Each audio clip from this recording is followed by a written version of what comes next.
The Cambodian Civil War, which officially stretched from 1967 to 1975, cannot be understood without looking at Cambodia's earlier political and social landscape. Cambodia, a small Southeast Asian nation bordered by Thailand, Laos, and Vietnam, had for centuries been a country caught between larger powers. By the mid-20th century, Cambodia had gained independence from France in 1953. But independence brought its own problems. The country was poor, politically divided, and vulnerable to the Cold War rivalries that shaped the entire region. At the center of Cambodia's politics was Prince Norodom Sihanouk, a charismatic figure who ruled from the 1950s into the 1960s.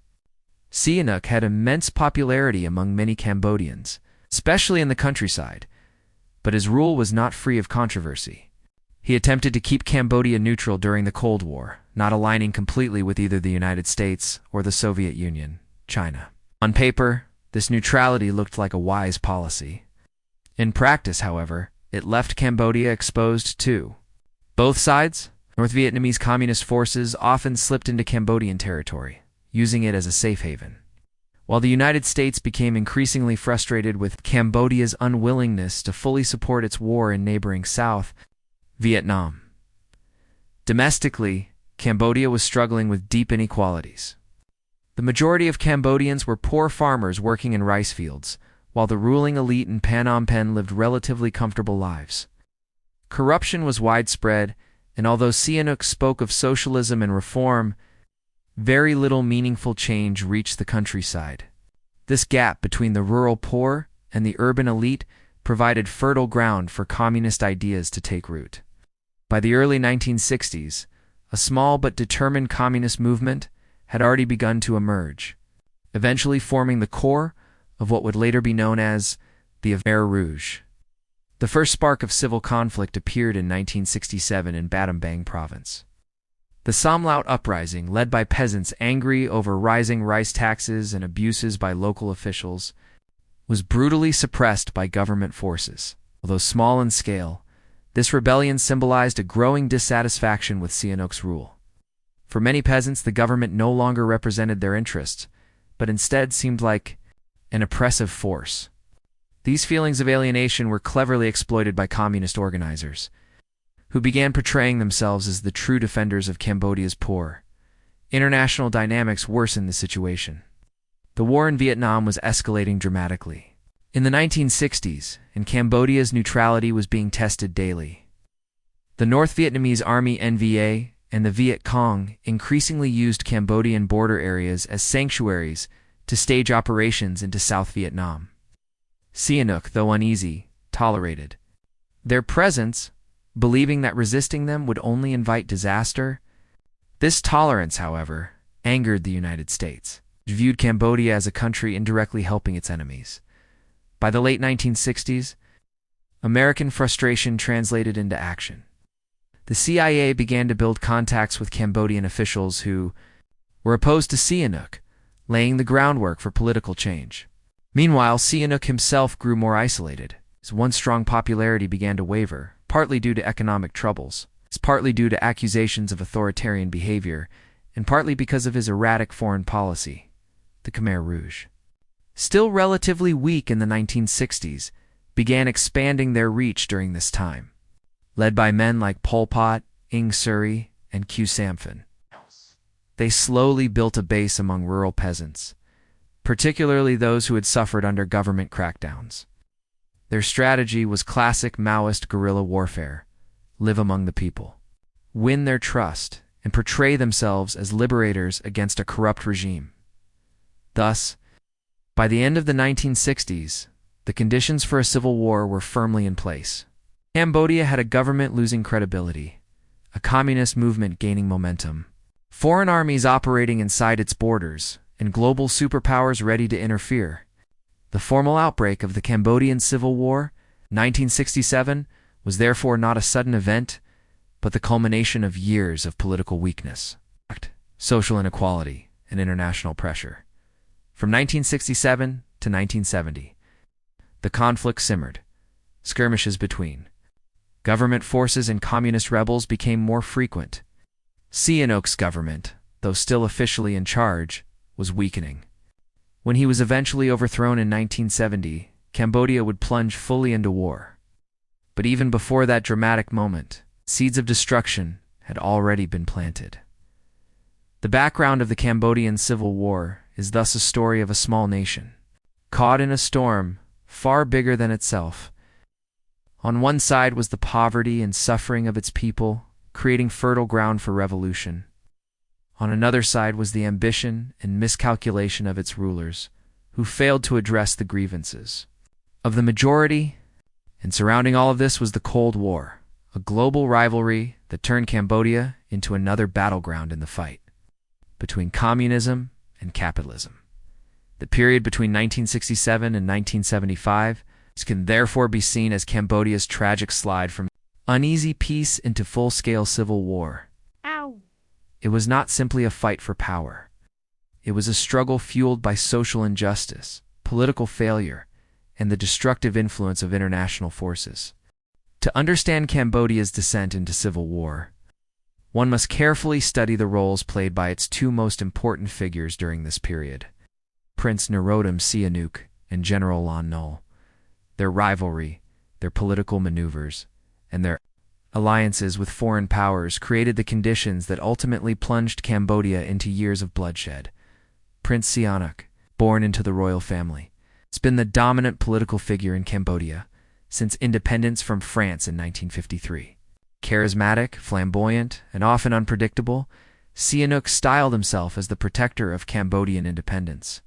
He was beloved by many Cambodians for standing up to the French and leading the country to sovereignty. However, his rule was far from democratic. He suppressed opposition parties, silenced critics, and used the monarchy's prestige to consolidate power. By the 1960s, his regime was essentially an authoritarian monarchy under the guise of neutralism. Sihanouk's guiding principle was neutrality in the Cold War. He wanted Cambodia to remain free from both Western and communist domination. Yet neutrality proved impossible in Southeast Asia, where the Vietnam War was raging, and Viet Cong troops increasingly used Cambodia as a sanctuary. Sihanouk reluctantly tolerated their presence, calculating that opposing them would invite retaliation. But this angered the United States, which saw Cambodia as a safe haven for its enemies. On the domestic front, Sihanouk faced growing problems. His rule alienated urban intellectuals who resented his authoritarianism, while corruption and economic stagnation bred discontent among the rural poor. Though Sihanouk was still admired as a national symbol, his actual policies left many Cambodians frustrated. Most dangerously, his heavy-handed suppression of leftist dissent drove many young Cambodians into the arms of the underground communist movement, what would later become the Khmer Rouge. Ironically, by cracking down so harshly on communists, Sihanouk helped radicalize them further. Entered General Lon Nol, a career military officer who rose through the ranks to become defense minister and later prime minister. Lon Nol represented the conservative, pro-American faction within Cambodia. Unlike Sihanouk, who tried to balance between East and West, Lon Nol believed Cambodia's survival depended on aligning with the United States. He was strongly anti-communist and deeply suspicious of Vietnam, both North and South. Tensions between the two men came to a head in March 1970. While Sihanouk was abroad on a trip to Moscow and Beijing, Lon Nol staged a coup with the support of the Cambodian National Assembly. The coup was not entirely unexpected. Sihanouk's authority had been eroding for years, but its timing was decisive. When Sihanouk learned of his ouster, he was furious and called on Cambodians to resist. Lon Nol. The coup transformed Cambodia's political landscape overnight. Lon Nol proclaimed the establishment of the Khmer Republic, abandoning Sihanouk's monarchy and neutrality. He immediately expelled North Vietnamese and Viet Cong forces, prompting fierce retaliation. The United States, eager for an ally in Southeast Asia, quickly threw its support behind Lon Nol. American aid began flowing, including weapons, money, and military advisors. Sihanouk, meanwhile, made a stunning move.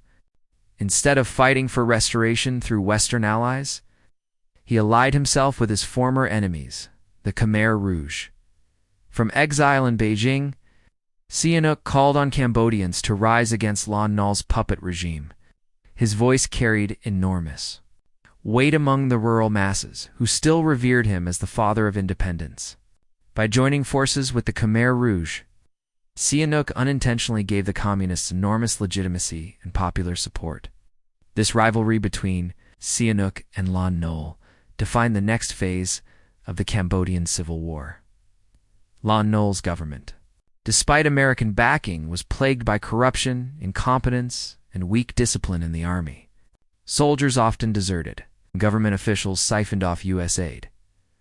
The Khmer Republic lacked the efficiency or credibility needed to rally the population. Meanwhile, Sihanouk's endorsement gave the Khmer Rouge the mass appeal they had previously lacked.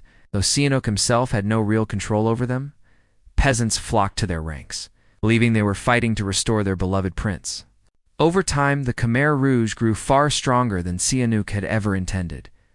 Thus, the two men, once bitter enemies, became the twin architects of Cambodia's destruction. Lon Nol's coup destabilized the country, while Sihanouk's alliance with the Khmer Rouge gave the communists the legitimacy to rise. Neither man foresaw the nightmare to come, a radical communist regime under Pol Pot that would devastate Cambodia. In short, the rivalry between Sihanouk and Lon Nol was not just a political struggle, it was the spark that set Cambodia ablaze. One chose the United States, the other chose the communists, and the Cambodian people were caught in the crossfire. The Cambodian Civil War cannot be separated from the wider conflict raging in Indochina, the Vietnam War. Cambodia's geography placed it at the heart of the struggle. Its borders with both North and South Vietnam made it a vital strategic zone for both communist and anti-communist forces. The Vietnam War spilled into Cambodia with devastating consequences, shaping the course of its civil war for the North Vietnamese and their southern allies. The Viet Cong, Cambodia, offered safe territory. The dense jungles along the eastern border provided cover for supply lines, bases, and troop movements. This network became known as the Ho Chi Minh Trail, a lifeline that allowed North Vietnam to move men and weapons into South Vietnam. Cambodia's officially neutral stance meant that, at least initially, the communists could operate relatively freely there. For the United States, this was intolerable. American officials saw Cambodia as a sanctuary where their enemies regrouped and launched attacks across the border. Beginning in 1969, President Richard Nixon and his national security advisor Henry Kissinger authorized a secret campaign of bombing in Cambodia, known as Operation Menu. This campaign dropped hundreds of thousands of tons of bombs on Cambodian soil. The bombing had catastrophic effects. While it did damage some Vietnamese bases, it also killed tens of thousands of Cambodian civilians, destroyed villages, and displaced countless peasants. Far from weakening the communists, it often drove angry survivors into their arms. The Khmer Rouge used the bombings as propaganda, telling villagers that the government and the Americans were their enemies. Thus, U.S. intervention, instead of containing communism, inadvertently strengthened it. When Lon Nol came to power in 1970, the Vietnam War fully engulfed Cambodia. Lon Nol expelled Vietnamese communist forces, prompting direct retaliation. North Vietnamese troops invaded Cambodia, capturing large swaths of territory. Though their primary goal remained supporting the war in South Vietnam, they increasingly fought Cambodian government forces as well. The United States escalated its involvement, providing Lon Nol with aid and even sending American and South Vietnamese troops into Cambodia in 1970. This Cambodian incursion, as it was called, was meant to destroy communist sanctuaries. It achieved temporary gains, but at a terrible cost. Cambodia's sovereignty was shattered, its countryside further devastated, and its population radicalized. The Vietnam War also drained Lon Nol's government. His army was overstretched, underpaid, and poorly trained, fighting not only the Khmer Rouge, but also the Vietnamese. Corruption further eroded effectiveness. Despite billions in U.S. support, the Khmer Republic struggled to hold major cities, while the countryside fell increasingly under communist control. By the early 1970s, Cambodia was no longer just experiencing a civil war, it had become another front of the Vietnam War. The Americans bombed relentlessly. The Vietnamese fought across its borders, and Cambodian society was torn apart. Villagers fled in droves, Phnom Penh swelled with refugees, and famine stalked the land. In the end, the Vietnam War was both a cause and an accelerator of Cambodia's civil war. Without the regional conflict, the Khmer Rouge might never have grown powerful. Without American bombings, peasants might not have turned so decisively against the government. And without Vietnamese involvement, Lon Nol's fragile state might have survived longer. Cambodia, thus, was collateral damage in a war it had never truly chosen. The Vietnam War turned it into a battlefield, and in doing so, ensured that the Khmer Rouge would eventually triumph. The Khmer Rouge, officially known as the Communist Party of Kampuchea, began as a small underground movement in the 1960s, led by Pol Pot-born Salith Sar. It was heavily influenced by Maoist ideas of radical revolution. At first, the Khmer Rouge seemed insignificant.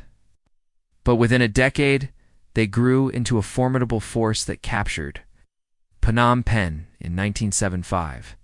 Their rise was not inevitable. In the early 1960s, they were weak and isolated, often hunted by Sihanouk's security forces. However, several factors fueled their growth. First was the alienation of rural peasants, Cambodia's farmers, burdened by taxes and neglected by the government, found the Khmer Rouge's message of equality and justice appealing. They promised land reform, the end of corruption, and dignity for the poor. Second was Sihanouk's crackdown. By repressing leftist intellectuals and students, Sihanouk inadvertently pushed them into the underground movement. Many of these educated youths later became leaders in the Khmer Rouge. Third was the Vietnam War and U.S. bombing campaign. The devastation of the countryside radicalized the population. Villagers who had lost homes or family members to bombs were easily recruited by Khmer Rouge cadres, who promised revenge against both Americans and the corrupt Lon Nol regime. The turning point came after the 1970 coup. When Sihanouk was overthrown by Lon Nol, he allied with the Khmer Rouge from exile. Though he had once persecuted them, his endorsement now gave them enormous credibility. Millions of peasants, still loyal to their beloved prince, joined the Khmer Rouge cause, believing they were fighting for Sihanouk's restoration. Throughout the early 1970s, the Khmer Rouge expanded rapidly. They controlled most of the countryside while Lon Nol's government clung to the cities. The Khmer Rouge were ruthless in their methods. They enforced discipline, demanded absolute loyalty, and eliminated suspected traitors.